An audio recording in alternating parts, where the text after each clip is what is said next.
मुल्क में बढ़ती हुई महंगाई और बेरोज़गारी के खिलाफ जमात इस्लामी जो कि रावलपिंडी के लियाकत बाग में धरना दिए हुए है, यहाँ पे आवाम की बड़ी तादाद मौजूद है। आवाम से जानते हैं कि उनके क्या मुतालबात हैं और आवाम से इलेक्शन से पहले जो वादे कर रहे थे, दावे किए जा रहे थे कि 200 यूनिट बिजली फ्री देंगे, 300 यूनिट फ्री देंगे, वो लोग कहाँ गए हैं ये जानेंगे रावलपिंडी में मौजूद धरने में मौजूद आवाम से।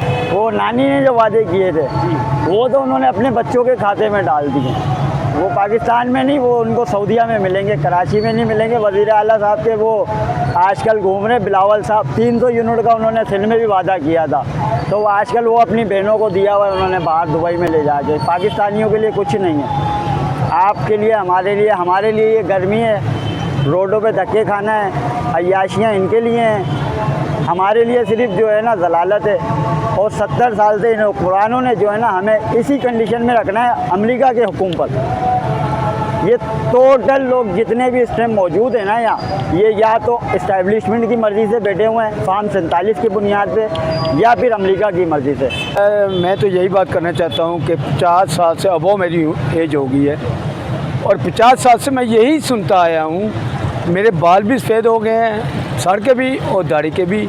यही सुनता आया हूँ कि गरीब आवाम के लिए हम कुछ कर रहे हैं। मुझे नहीं लग रहा कि आज तक पाकिस्तान के अंदर गरीब आवाम का कोई सहारा बना हो। पहले नंबर पे मैं ये चाहता हूँ कि यहाँ पे जो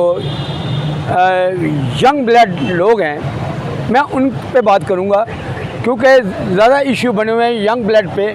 जो मंशियात पे लगे हुए हैं, वजूहात क्या हैं, वो मंशियात क्यों इस्तेमाल कर रहे हैं कि पढ़े लिखे होने के नाता से उनको मुलाजमत नहीं मिल रही। दूसरे नंबर पे गरीब का बच्चा पढ़ जाए, उन्हें मुलाजमत नहीं मिलती।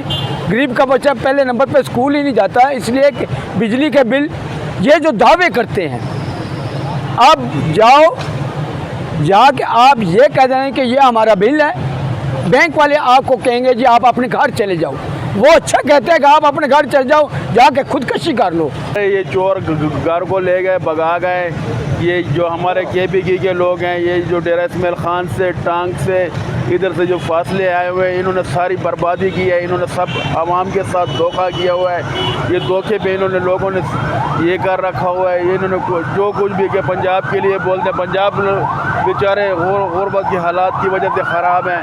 ये इंशाल्लाह हम जमात इस्लामी के साथ इतने तक खड़े रहेंगे, इतने तक नहीं छोड़ेंगे जितने तक ये नहीं मंजूर। क्या पैगाम देंगे जो बिजली के फ्री यूनिट देने की बातें करती हैं? वो तो इन बातों में है नहीं, वो तो अपने दाखिली हिसाब पे आए, उनसे हमारा कोई काम नहीं है। हमारा सिर्फ यही मुतालबा है, ये आवाम गरीब बेचारों का ये साथ भी दें, इनके साथ ये ना करें, जुल्म ना करें।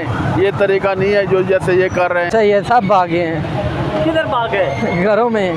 क्या पैगाम देंगे उनको? मैं उनको ये पैगाम देना चाहता हूँ कि इनके वादे पूरे नहीं होते, ये सब आवाम को धोखे में रखते हैं, चाहे नून लीग वाले हैं, चाहे पीपल पार्टी वाले हैं, चाहे तरीके इंसाफ है। ये सब अपना मफाद चाहते हैं, लोगों का आवाम का इन्हें कोई फ़िक्र नहीं है। ये हमें आवाम को चाहिए कि एक होके खड़े हों और अपने हक़ के लिए लड़ें, जैसे कश्मीरियों ने किया है।